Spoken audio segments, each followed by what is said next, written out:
پاکستان نے اس مہینے متحدہ عرب امارات کو $3.5 کا قرض واپس کرنا شروع کر دیا ہے۔ اس میں سے $45 کروڑ واپس کیے جا چکے ہیں، جبکہ اس ہفتے مزید $2 ارب واپس کیے جا رہے ہیں۔ اس دوران پاکستان اپنے فورن ایکسچینج کے ذخائر کو سٹیبل رکھنے کے لیے سعودی عرب سے $3 ارب کے ڈپازٹس حاصل کرے گا۔ تو بیسیکلی پاکستان کے پاس غیر ملکی زر مبادلہ کے کتنے ذخائر ہیں؟ اسٹیٹ بینک آف پاکستان کے 3 اپریل 2026 کے ڈیٹا کے مطابق پاکستان کے پاس زر مبادلہ ذخائر $21 ارب کے لگ بھگ ہیں۔ ان میں سے $16 ارب اسٹیٹ بینک آف پاکستان کے پاس ہیں، جبکہ $5 ارب کمرشل بینکوں کے پاس ہیں۔ اسٹیٹ بینک آف پاکستان کے پاس جو $16 ارب ہیں، ان میں سے $12 ارب کے ڈپازٹس چین، سعودی عرب اور متحدہ عرب امارات کے ہیں۔ ان میں سے $2 ارب UAE نے پاکستان کے زر مبادلہ ذخائر میں رکھوائے تھے۔ اس کے علاوہ UAE نے پاکستان کو $1.5 ارب کا قرضہ بھی دیا تھا، جو کہ مجموعی طور پر $3.5 ارب کا قرضہ بنتا ہے۔ اب ایک طرف جو $3 ارب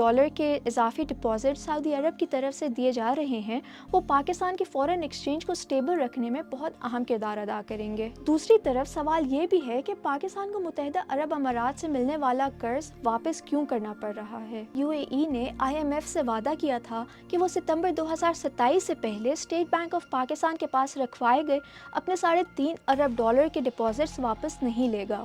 ان $3.5 ارب میں سے $2 ارب 2018 میں لیے گئے تھے، جو کئی بار رول اوور ہوئے، لیکن دسمبر 2025 میں انہیں سالانہ بنیادوں پر رول اوور کرنے کے بجائے قلیل مدت پر رول اوور کرنے کا فیصلہ ہوا۔ لیکن یہ قرض فروری میں صرف 2 مہینوں کے لیے رول اوور کیا گیا، جس کی مدت اس مہینے پوری ہو گئی ہے، اور اب پاکستان کی جانب سے اسے واپس کرنے کا فیصلہ کیا گیا ہے۔ یہ فیصلہ ایک ایسے وقت میں بھی سامنے آیا جب مشرق وسطی میں ایران، امریکہ اور اسرائیل کے درمیان جنگ جاری تھی، اور اس جنگ نے خلیجی ممالک کو بھی اپنی لپیٹ میں لے لیا۔ پاکستان ان ممالک میں شامل ہے جو اس جنگ سے سب سے زیادہ متاثر ہو رہے ہیں، کیونکہ پاکستان اپنی توانائی کی مجموعی درآمدات کا تقریباً 90% اسی خطے سے حاصل کرتا ہے۔ اس تمام صورتحال کے پیش نظر IMF نے پاکستان میں معاشی گروتھ ریٹ کا ایسٹیمیٹ کم کر کے 3.5% کر دیا ہے، جبکہ ملک میں مہنگائی کی شرح بڑھ کر 8.4% ہونے کا خدشہ ہے۔